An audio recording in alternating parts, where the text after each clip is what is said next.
জোটের ব্যাপারে এখন পর্যন্ত আমার কাছে যা খবর আছে মোটামুটি একটা জায়গায় এসছে। কালকে আমরা বুঝতে পারবো যে কোন পজিশনে আছে। তবে অন্য যে ছোট ছোট দলগুলো আছে সেইগুলো নিয়ে একটু প্রবলেম হচ্ছে। তাদের বার্গেনিং, তাদের যে সিট শেয়ারিংয়ের বিষয়ে তারা যে ডিমান্ড করছে, তাদের সাংগঠনিক স্ট্রেংথ যা আছে তার থেকে আরও বেশি সিট চাইছে, যার কারণে এই সিটগুলো নিয়ে তারা খুব বেশি যে মানে বেনিফিট কিছু তুলতে পারবে না, কিন্তু মানে একটা বার্গেনিংয়ের জায়গায় আসছে, যার কারণে একটু মনে হয় সামান্য হলেও একটু আছে, ঘাটতি আছে। তবে জোট হবে এবং জোট করেই লড়াই হবে।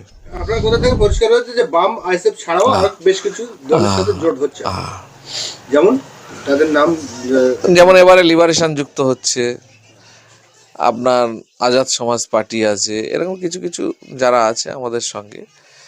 আর বামফ্রন্টের মধ্যে বিশেষ করে যারা আরএসপি, ফরওয়ার্ড ব্লক, সিপিআই, সেগুলো সব বামফ্রন্টের মধ্যেই তো বেশি গন্ডগোল। জোটটা বামফ্রন্টের সঙ্গে আমাদের, সিপিএম এর সঙ্গে সমঝোতা ঠিক আছে, কিন্তু বামফ্রন্টের মধ্যে যে প্রবলেম সেইটা তো ক্লিঞ্চ করে উঠতে পারছে না। আমাদের সঙ্গে প্রবলেম কোথায়? আমাদের সঙ্গে সেরকম কোনো প্রবলেম নেই। বামফ্রন্টের মধ্যে বামফ্রন্টের যে শরিক যারা আছে, বিশেষ করে আরএসপি, ফরওয়ার্ড ব্লক, সিপিআই, এই দলগুলো তাদের যা ডিমান্ড সেই অনুযায়ী সাংগঠনিক স্ট্রেংথ তাদের কিচ্ছু নেই, যার কারণে একটু ডিস্টার্ব হচ্ছে। আশা করি সমস্যার সমাধান হয়ে যাবে।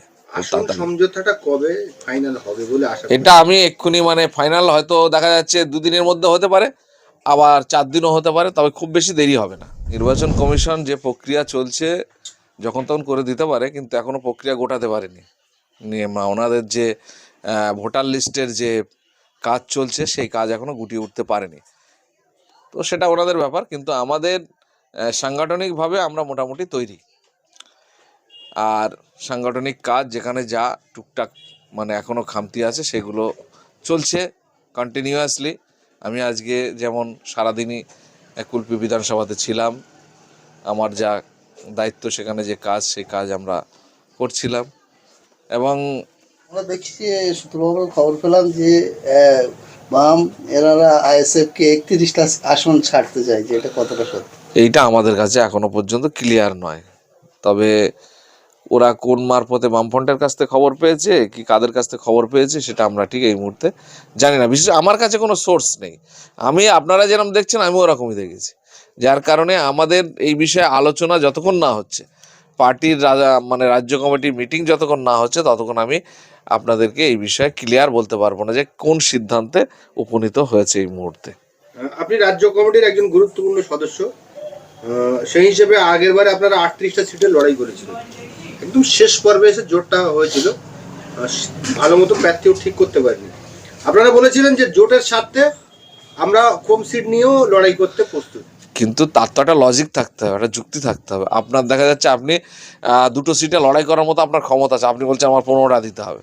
তাহলে জোট মানে সবার চিন্তা তখন সবাইকে করতে হবে যে আমরা যখন লড়ছি একসঙ্গে, আমি আপনি 3জন কাঁধে কাঁধ মিলিয়ে লড়ছি, তাহলে একসঙ্গে যখন লড়ছি তখন ব্যর্থতা এবং সাফল্য সব কিছুর একটা মানে সমানভাবে তার হবে, ফল হবে।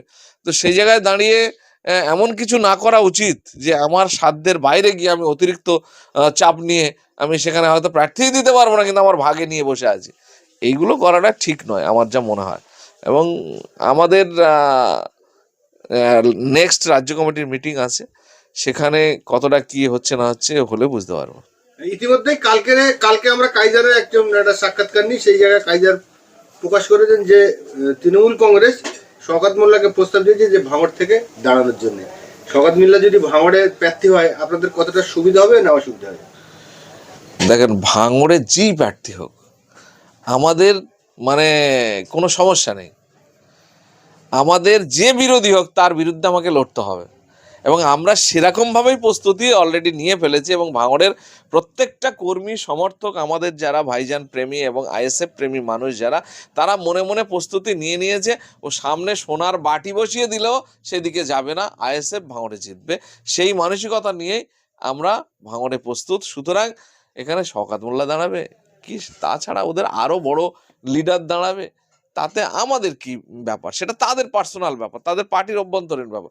যাকেই দাঁড় করাতে আমাদের কাছে সে আমাদের বিরোধী, তার বিরুদ্ধে আমাদের লড়তে হবে। এবং এই যে তৃণমূল দলের আপাদমস্তক যে দুর্নীতি, মানুষের বিরুদ্ধে যে তারা রাজনীতি চালাচ্ছে, এগুলো আমরা সাধারণ মানুষের সামনে যেভাবে তুলে ধরছি সেটা আমরা তুলে আগামী দিনেও ধরবো এবং ভোটের ময়দানে আরও বেশি বেশি করে তুলে ধরবো। এবং এই টোটাল সরকারের বিরুদ্ধে আমাদের লড়াই, কোনো পার্টিকুলার ব্যক্তি কে প্রার্থী সেটা আমাদের কাছে বড় বিচার্য বিষয় নয়।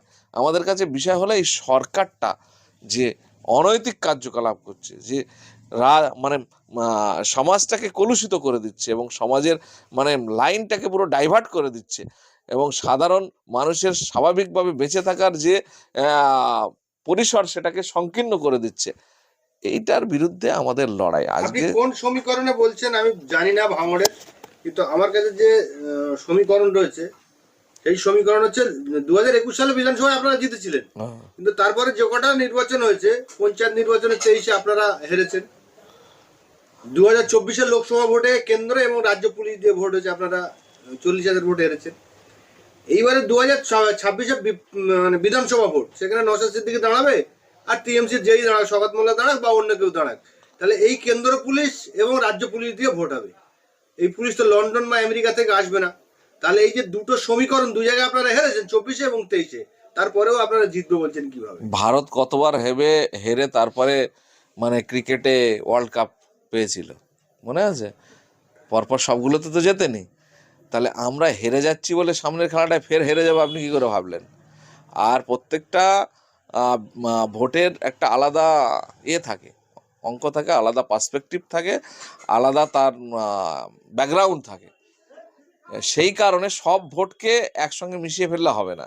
আপনার পঞ্চায়েত ভোট আমাদের করতে যদি দিত, পঞ্চায়েত ভোটে যদি আমাদেরকে দাঁড়াতে দিত এবং পঞ্চায়েত ভোটে যদি প্রকৃত যেভাবে ভোট হওয়ার কথা সেইভাবে হতে দিত, তাহলে ভাঙড় দুটো ব্লকই আমাদের হাতে থাকতো।